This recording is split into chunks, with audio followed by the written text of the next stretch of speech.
बिस्मिल्लाहिर्रहमानिर्रहीम। बोलते कालम के साथ मैं आमिर रज़ा खान। और डोनाल्ड ट्रंप बार बार क्यों कहते हैं कि भारत जो है रशिया से आयल ना ले, और अगर रशिया से आयल ना ले तो भारत कहाँ जाएगा। इस खबर को ज़रा इस खबर के साथ मिलाकर देखें कि अमेरिकन WTI जो आयल है वो पहुँच गया बलूचिस्तान के साहल पर, जिस पर 1 मिलियन बैरल आयल है और 2 जहाज़ मज़ीद जो हैं आ रहे हैं, जिनको कंपनी ने ये मंगवाया है। लेकिन मुझे आज बात करनी है कि भारत को क्या नुकसान होगा अगर वो रूस से तेल नहीं लेगा, और रूस को क्या नुकसान होगा कि बैनुल-अक़वामी तनाज़र में देखना चाहिए। देखें, पहली बात तो यह है कि 1947 से लेकर टिल टुडे भारत जो है हमेशा अलाए रहा है किसका, रूस का। क्योंकि भारत में आज़ादी से पहले ही ऐसी तहरीकें जन्म ले चुकी थी जो मार्क्सिज़म को सपोर्ट करती थी, और एक अच्छा खासा तबका जो था वो मार्क्सिज्म का शिकार था।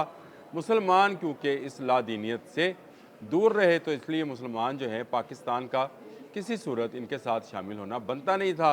लिहाजा एक नया कुशन जो है वो पाकिस्तान की सूरत में सामने आया और पाकिस्तान ने अमेरिका से हाथ मिला लिया।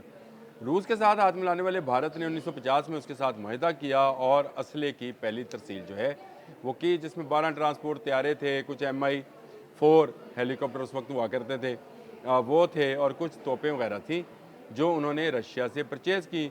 वाइस वर्सा अमेरिका ने भी कुछ असला जो है वो पाकिस्तान को फ़रोख्त किया कर्ज़ की सूरत में।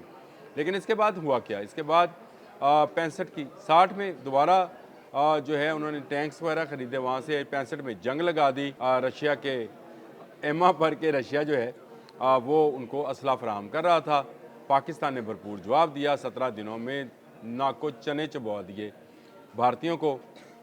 1971 में दोबारा से रूस के कहने पर मशरक़ी पाकिस्तान, जो अब बांग्लादेश हमारे भाई हैं, उनको वहाँ भड़काया गया, और ये वही तंजीमें थीं जो काम कर रही थी मार्क्सिज्म के ऊपर या सोशलिज्म के ऊपर, और उन्हीं तंजीमों का ऑफशूट्स था जो निकल कर पाकिस्तानियों के ख़िलाफ़ हुआ, और उसके बाद वो मुल्क हमसे अलग हो गया। चलो अच्छा हुआ कि अलग हो गया, लेकिन भारत की झोली में नहीं गया, जिस पर बड़े बड़े दावे किए गए। ये मामला चलता रहा और 1979 में रूस ने अफ़गानिस्तान के अंदर कदम रखा और अफ़गानिस्तान पर कब्ज़ा कर लिया। ये वो वक्त था जब भारत पूरी तरह सपोर्ट कर रहा था, अफ़गानियों के ख़िलाफ़ था। पाकिस्तान ने अपने अफ़गान भाइयों को ना सिर्फ पनाह दी, बल्कि अफ़गानियों को एक ऐसी सुपर पावर के ख़िलाफ़ लड़ने की हिम्मत बंधाई और उनको अपनी बसात के मुताबिक उनकी मदद भी की। रूस जो है वो इस दौरान भारत के साथ मज़ीद टाइज़ में चला गया और मज़ीद मुआहदे जो हैं वो करता चला गया, जिसमें एक बड़ा मुआहदा जो है असले से हटकर आयल का मुआहदा है। इसमें तकरीबन सालाना 2.5 बिलियन डॉलर का फ़ायदा हो रहा था भारत को, क्योंकि रूस को जंग के लिए बड़ा पैसा चाहिए था। वो अपना आयल चीन को दे रहा था, तुर्की को दे रहा था, लेकिन उसका तीसरा बड़ा बायर जो था वो भारत बन गया, और भारत ने ये जो है आयल ख़रीदना शुरू कर दिया, और ये इसमें उसकी बचत भी थी। और बड़ी बड़ी कंपनियां जो हैं मार्ज़ वजूद में आ गई, जो रशियन आयल को ना सिर्फ रिफ़ाइन करती थी बल्कि जो है उसको इस्तेमाल करके लाखों करोड़ों डॉलर भी कमा रही थी। ये मामला चलता रहा 2020-21 तक। नई कंपनीज़ आ गई, पुरानी कंपनीज़ बंद हो गई, कुछ सरकारी इदारे बन गए, और इन्होंने रशियन आयल की इंपोर्ट बढ़ा दी, जो कि अरबों डॉलर में आज भी है। देखिए, ये सारी चीज़ें जो हैं, एक रिपोर्ट है CSIS की। CSIS क्या है? ये centre for strategic study international है, और ये जो है अदारा ये इस अदारे की एक पूरी रिपोर्ट है सिर्फ इंडिया रशिया आयल के ऊपर। इस रिपोर्ट को पढ़ने के बाद ये बात समझ आती है कि डोनाल्ड ट्रंप क्यों कह रहे हैं भारत से कि वो रशियन आयल जो है ना ख़रीदे, और रशिया जो है आयल से होने वाली आमदन से यूक्रेन में बमबारी और मासूम लोगों की जान ले रहा है। लेकिन मासूम लोगों की जान तो भारत भी ले रहा है, आज से नहीं, पिछले 70 साल से कश्मीर में ही जान ले रहा है लोगों की। इस पर जो है हमेशा आवाज़ हमने उठाई और उठाते रहेंगे। इस पर बाद में बात करते हैं, लेकिन ये एक बड़ा मामला था। इसको इसमें मिसाल के तौर पर इस तरह से समझाया गया है कि अगर रशिया ने फॉर एग्ज़ाम्पल 262 बिलियन डॉलर की टोटल एक्सपोर्ट की है, तो 113 बिलियन सिर्फ भारत से कमाए हैं और 2030 तक इसको 100 बिलियन तक मज़ीद जान यानी इसमें 56 बिलियन सालाना बनते हैं, इसको डबल करना है 2030 तक, ताकि भारत जो है मज़ीद फ़ायदा पहुंचा सके रशिया को। इस तरह से रशियन इकॉनमी को मज़ीद मजबूत बनाया जाता रहे। एक अदारा है वर्टेक्स, इसके मुताबिक रूस का 38% ऑयल भारत इंपोर्ट करता है और ये बड़ी इंपोर्ट है। इसके बाद जो है वो सबसे ज़्यादा तो चाइना की है 84% है और तुर्की की 37% है, 38% हो गई है रूस की, और इसको 2028 और 2029 में डबल करना है, यानी चीन और तुर्की से भी ज़्यादा ये करना है। ये मामला सारा था क्या और इसमें इतनी गहरी बात क्या थी? देखें, भारत में ना सिर्फ प्राइवेट रिफाइनरीज मौजूद हैं बल्कि सरकार की भी 3 रिफाइनरीज चल रही हैं और ये तीनों के तीनों इस तरह से बनाई गई हैं कि इनमें ऑयल जो साफ़ होगा वो होगा रूसी ऑयल, यानी रशियन क्रूड ऑयल जो है उसको साफ़ किया जाएगा।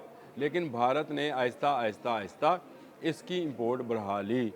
इसका आप अंदाज़ा इस तरह से लगाएं कि इनका एक प्राइवेट ग्रुप है रिलायंस, अडानी वाले रिलायंस ग्रुप है, इसने एक साल में 4,50,000 बैरल ऑयल रशिया से ख़रीदा और इसको रिफ़ाइन किया, कुछ एनर्जी में इस्तेमाल किया। रिलायंस उनकी बिजली बनाने वाली कंपनी भी है, यानी एक ही ग्रुप है और ये ग्रुप रिफाइनरी का काम करता है।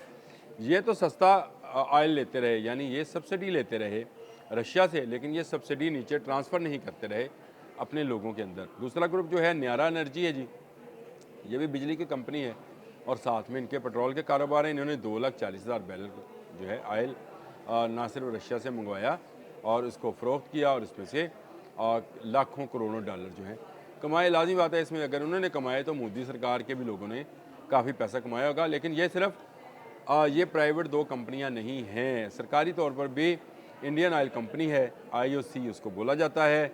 इसके बाद भारत पेट्रोलियम, BP आपने अक्सर देखा होगा, ये किसी ज़माने में ब्रिटिश पेट्रोलियम हुआ करती थी, ये चली गई और इसको हमने तो PSO कर लिया, पाकिस्तान स्टेट ऑयल, उन्होंने इसको BP रहने दिया, यानी भारत पेट्रोलियम के नाम से रखा। और तीसरी इनकी मंगलोर इंडस्ट्री है जहाँ पर रशियन ऑयल को रिफ़ाइन किया जाता है और बनाया जाता है। अब आ जाए कि डोनाल्ड ट्रंप ने एक बात कही थी कि मुस्तकबिल में भारत पाकिस्तान से ऑयल ख़रीदेगा। वो कौन सा ऑयल होगा? क्योंकि पाकिस्तान में से तो इतना ऑयल अभी निकलता नहीं है। पाकिस्तान में ज़खायर ज़रूर मौजूद हैं समंदर के अंदर, लेकिन उनको अभी निकाला नहीं गया है। ये जो जहाज़ आया है बलूचिस्तान पे, जिस पर 1 मिलियन बैरल ऑयल मौजूद है, ये पाकिस्तान में तो इस्तेमाल होगा, लेकिन इसके पीछे 2 जहाज़ मज़ीद आ रहे हैं। तो इसका मतलब ये है कि इस खत्ते में अगर भारत अमेरिका के साथ कुछ तजारत करना चाहता है तो उसको ये ऑयल पाकिस्तान से लेना होगा, यानी पाकिस्तान के रास्ते ये भारत जाएगा। ऐन मुमकिन है कि आने वाले दिनों में, यानी आइंदा आने वाले महीनों में पाक भारत तनाज़ा जो है उसको पेट्रोल के नाम पर डोनाल्ड ट्रंप ख़त्म करा दें, क्योंकि वो बार बार अपनी बात में अपनी हर तकरीर में एक ही बात दोहराते हैं कि मैंने धमकी लगाई थी कि तजारत करो, जंग ना करो, और भारत को ये बात समझ नहीं आई, लेकिन उसके फिर समझा दिया गया और इसमें वो फिर फील्ड मार्शल की और पाकिस्तान के वज़ीर आज़म की तारीफ़ करते हैं, तारीफ़ के पुल बांधते हैं। तो बड़ी वजह अब समझ आ रही है कि अगर रूस से भारत तेल नहीं लेगा तो उसकी इकानमी डाउन टू अर्थ हो जाएगी। जो अभी इस वक्त उसको मसनूई बढ़ावा है, उसके पीछे रशियन ऑयल है जो उन्हें कम कीमत पर मिल रहा है। रशिया इस वक्त फंसा हुआ है क्योंकि उसकी गैस और ऑयल की यूरोप में तरसील बंद है, वहाँ पर लेने से इनकार कर दिया गया अमेरिका के कहने पर। अगर अब भारत भी इनकार करता है या इसको बतदरीज कम करता है, एकदम से तो ख़त्म नहीं होगा, अभी बहुत सारी रिफाइनरीज वहाँ लगना बाकी हैं। अगर बतदरीज कम करता है तो एक बड़ा बर्डन भारत की मईशत पर आने वाला है। मैंने कल एक जुमला बोला था कि भारत का दिफा जो है वो गर्दन तक जो है दबा हुआ है और भारत की मईशत भी जल्द गर्दन तक कब्र में चली जाएगी या जला दी जाएगी।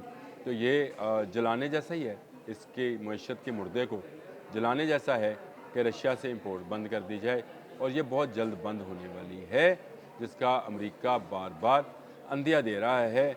और आने वाले वक्त में आपको नज़र आएगा कि जिन साहलों से गुजर कर रशियन ऑयल भारत जाता है, उन सालों से ये ऑयल गुज़र नहीं पाएगा और भारत की इकॉनमी धड़ाम से नीचे आ गया। अब तक के लिए इतना ही। अल्लाह।